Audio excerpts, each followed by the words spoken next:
Today. Ngayon, dahil muna, hindi ako makalabas, hindi ako makapag-bike. Gagawin natin para may magawa tayo.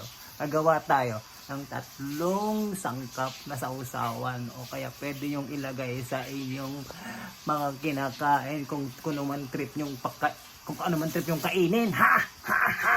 Gagawa ako ng Chinese ginger scallion sauce. Gagawa ko ng garlic sauce. Pangatlo, gagawa ako ng teriyaki sauce. Kaya, let's go!